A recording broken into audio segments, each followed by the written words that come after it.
ಬಗ್ಗೆ ನಾನು ಮಾತಾಡಲ್ಲ. ಮತ್ತೆ ನೀವು ಇದರ ಬಗ್ಗೆ ರಾಮಾಯಣ ಮಹಾಭಾರತ ಕೃಷ್ಣ ರಾಮನ ಬಗ್ಗೆ ಮಾತಾಡಿದೀವಿ ನೋಡಿ.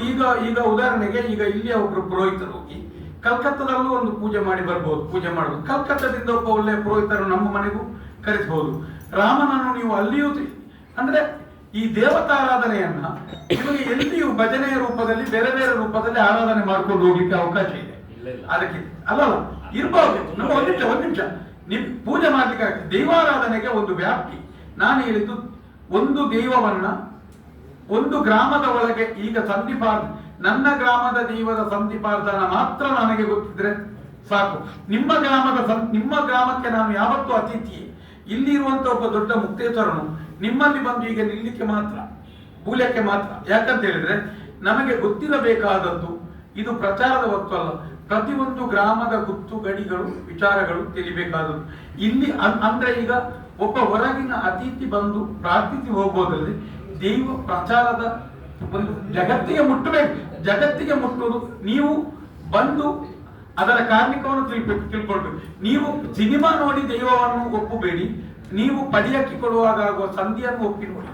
ಅಲ್ಲಿ ಇರುವಂತದ್ದು ಕಥೆಗಳು ಅದನ್ನು ಎಷ್ಟು ಕೇಳಿದ್ದೀರಿ? ಕಾಂತಾರ ನೋಡಿದ್ದೀರಿ, ಅಲ್ಲಿ ಸಂಧಿಪಾರ್ಥನ ಆಗುವಾಗ ಎಣ್ಣೆ ಕೂಲಿಯ ಕೊಡುವಾಗ ಅಲ್ಲ ಬೇರೆ ಬೇರೆ ಆಗುವಾಗ ಸಂಧಿಯನ್ನ ಒಂದು 4 ಗಂಟೆ ಆದ್ರೂ ಗಮನಿಸಿದ್ದೀರ ನೀವು? ಒಂದು 10 ನಿಮಿಷ. ನಿಮ್ಮ ಗ್ರಾಮದ ಕಟ್ಟಿ ಏನಂತ ಕೇಳ್ತೇನೆ, ಗೊತ್ತುಂಟು ನಿಮ್ಗೆ? ಒಂದು ಗಡಿ ಅಲ್ಲ, ಗೊತ್ತಿರ್ಬೋದು ಗಡಿ.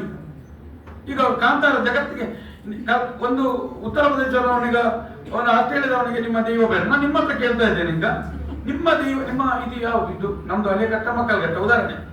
ಉದಾಹರಣೆಗೆ ಒಂದು ನಿಮ್ಮ ದೈವಕ್ಕೆ ಎಷ್ಟು ಎಲೆ ಹಾಕ್ತೇನೆ ಅಂತ ಕೇಳ್ತೇನೆ. ಎಷ್ಟು ತಮ್ಮಿಲಕ್ಕೆ ತೆಂಗಿನಕಾಯಿ ಎಷ್ಟು? ದೈವದ ಸಂಧಿ ಏನು? ಅಲ್ಲ ಯಾವುದೇ ನಿಮ್ಗೆ ದೈವ ನೀವು ಅಲ್ಲ ಮಕ್ಕಳ ಘಟ್ಟ ಆದ್ರೆ ನಾನು ಕೇಳುದಿಲ್ಲ, ಅಲಿಯ ಘಟ್ಟ ಆದ್ರೆ ಕೇಳಿದ್ದು. ನಿಮ್ಗೆ ಯಾವ್ದು ಘಟ್ಟ ಯಾವುದು? ಹಾ, ಏನ್ ದೈವ ಇದೆ ನಿಮ್ಮಲ್ಲಿ?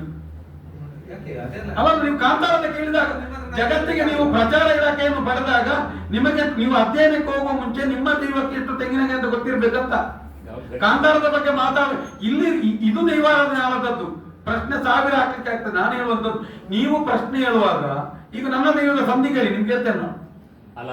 ಅವ್ರದ್ದು ಪಾಯಿಂಟ್ ಏನ್ ಹೇಳಿದ್ರೆ ಅಂತಹ ವಿಚಾರಗಳನ್ನು ನೀವು ಸಿನಿಮಾ ಅಥವಾ ಸಾಕ್ಷ್ಯಚಿತ್ರವಾಗಿ ಮಾಡ್ಲಿಕ್ಕೆ ಕೊಡ್ಬೋದಲ್ಲ, ಜನರಿಗೆ ನಾಲೆಜ್ ಬರ್ತದಲ್ಲ.